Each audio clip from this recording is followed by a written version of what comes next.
On a ici une statue sur un piédestal qu'on observe à une certaine distance x et on cherche à savoir à quelle distance on va observer la statue avec un angle de vision maximal et quel sera cet angle de vision maximal.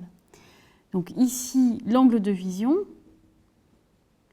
c'est cet angle-là qu'on va noter alpha.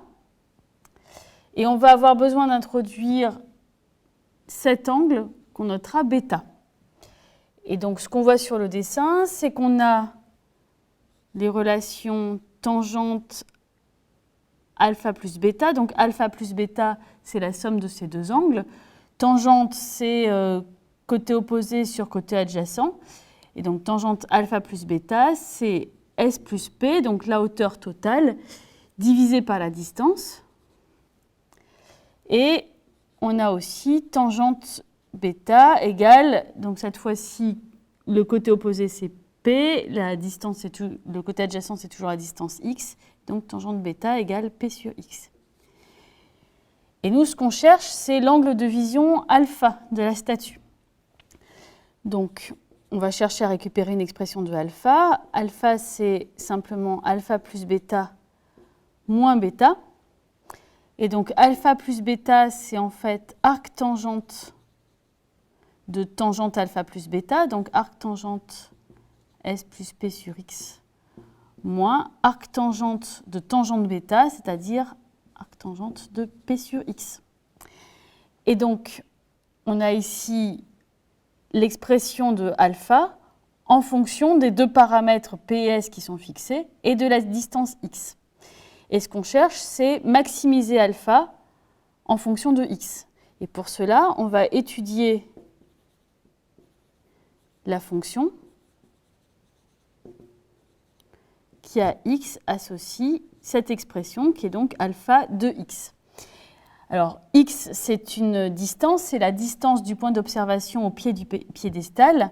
Et donc, par définition d'une distance, elle est positive, et puis elle est strictement positive, puisqu'on ne peut pas se trouver exactement à ce point-là. Donc, on étudie la fonction sur l'intervalle 0 plus l'infini ouvert.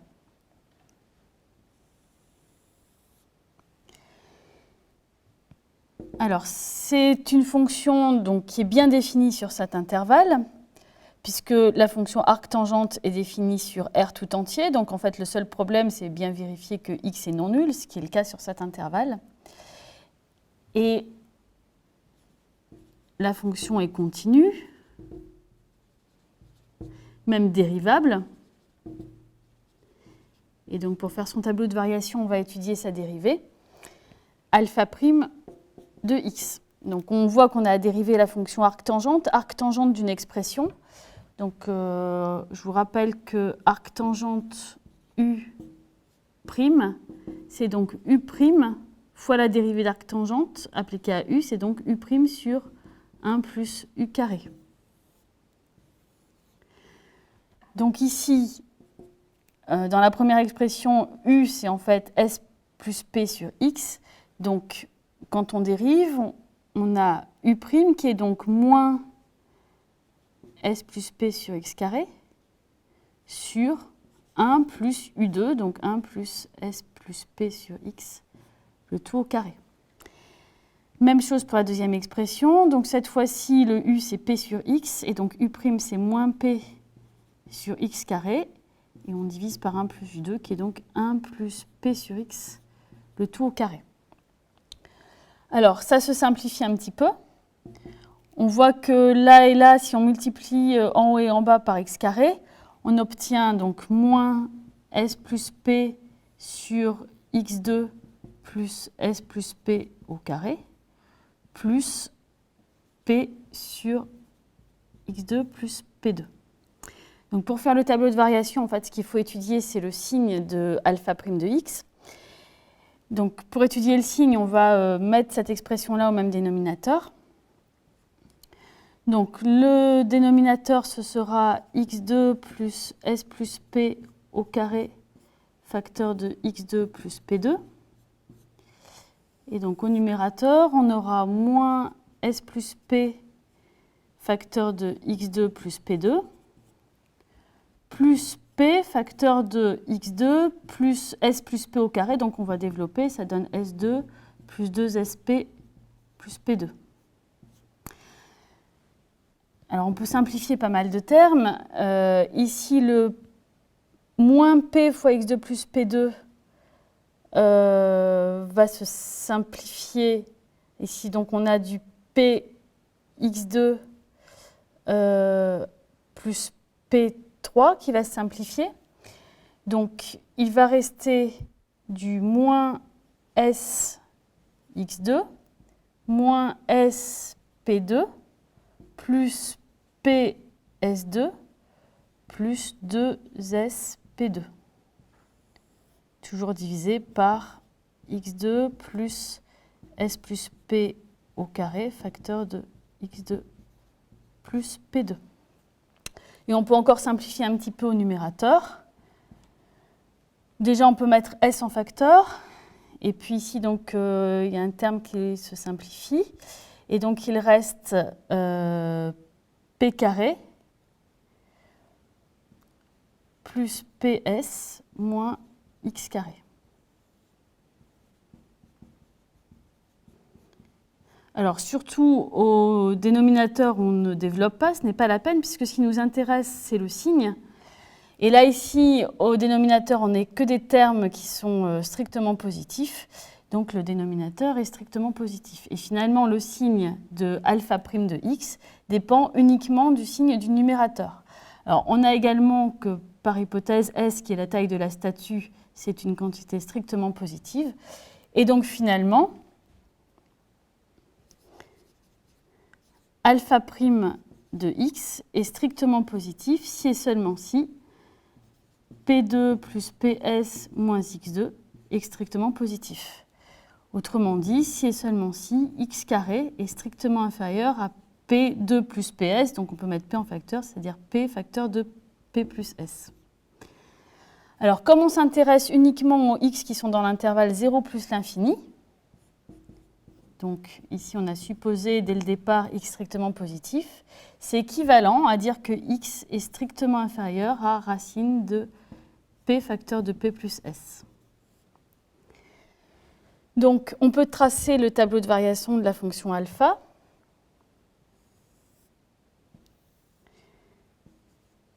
La variable x décrit l'intervalle 0 plus l'infini ouvert. La valeur importante, donc particulière, c'est celle que je vais noter, donc x0 égale racine de p facteur de p plus s. Lorsqu'on étudie le signe de alpha prime de x, donc alpha prime de x est strictement positif entre 0 et x0, vos 0 en x0 est strictement négative après. Donc la fonction alpha est d'abord strictement croissante, puis strictement décroissante. Alors, sur la situation géométrique, on voit en fait que quand x tend vers 0, c'est-à-dire que le point d'observation se rapproche du piédestal, à ce moment-là, l'angle d'observation, lui, tend vers 0.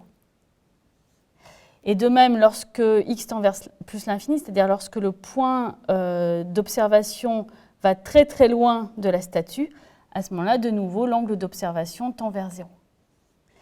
Et donc, sur ce tableau de variation, on voit que l'angle de vision maximal est obtenu quand on se place à la distance x0, donc x0 égale racine de p facteur de p plus s. Et à ce moment-là, l'angle qu'on obtient, c'est alpha de x0.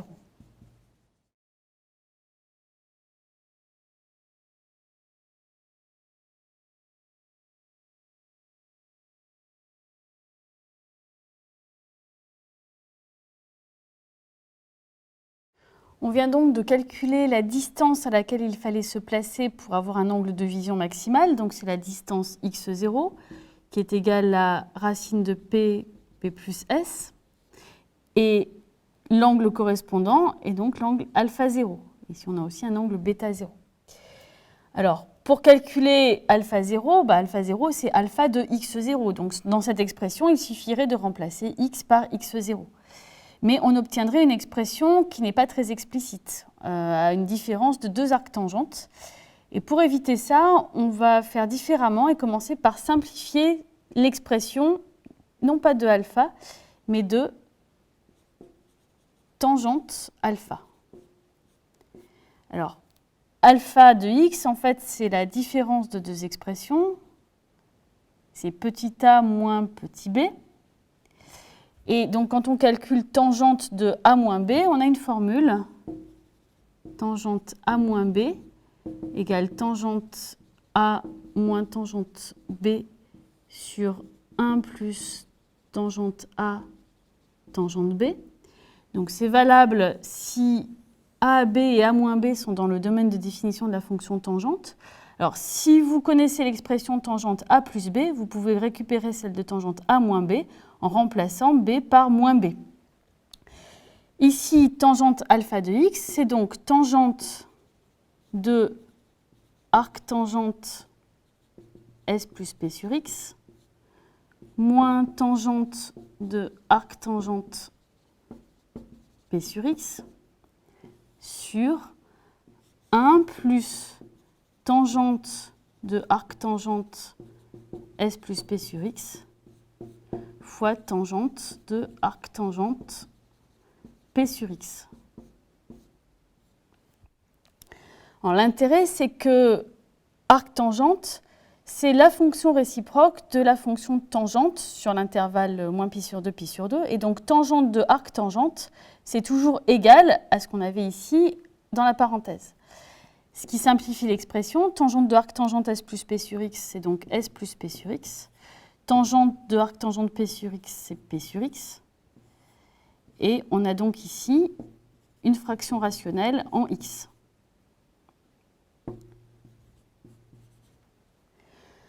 Qui se simplifie. Et lorsqu'on multiplie en haut et en bas par x, on obtient donc s sur x plus p plus s sur x. Donc maintenant, il faut récupérer alpha 0. Alors, alpha 0, c'est un angle d'observation et il est compris dans l'intervalle moins pi sur 2, pi sur 2. En fait, il est même compris dans l'intervalle 0, pi sur 2. On sait alors que alpha 0, c'est arc tangente de tangente alpha 0. Et donc, c'est arc tangente de tangente de alpha de x0. Et donc là, on remplace effectivement x par x0. Ça donne donc arc tangente de s sur x0 plus p plus s sur x0. Alors, il reste à remplacer x0 par sa valeur. On obtient alpha 0 égale arc tangente de s sur 2 racines de p fois p plus s. Ce qui est en fait exactement aussi arc tangente de s sur 2x0.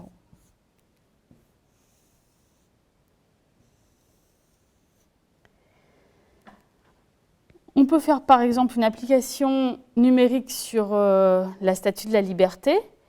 La Statue de la Liberté mesure 46 mètres. Elle est située sur un piédestal haut de 47 mètres. À quelle distance faut-il se placer pour avoir l'angle de vision maximal? Il faut se placer à la distance x0 qui est donc racine de p plus s, ce qui donne environ 65,40 mètres. Et l'angle de vision maximal sera alpha 0, qui est environ égal à 19 degrés.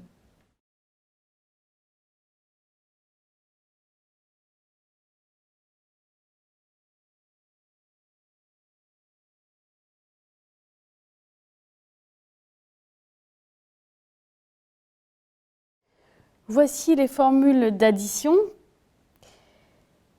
Ici, on calcule tangente de A plus B en fonction de tangente A et tangente B. Attention, cette formule n'est valable que si A, B et A plus B sont dans le domaine des définitions de la fonction tangente. Cette formule permet également de récupérer l'expression pour tangente A moins B en remplaçant B par moins B. Voici ici la formule permettant de calculer arctangente x plus arctangente y. Elle dérive de cette expression-là, mais attention, la fonction arctangente est la réciproque de la fonction tangente restreinte à un certain intervalle, restreinte à l'intervalle moins pi sur 2 plus pi sur 2. C'est pour cela qu'ici apparaît un terme plus kpi, où k change de valeur selon les valeurs de x et y.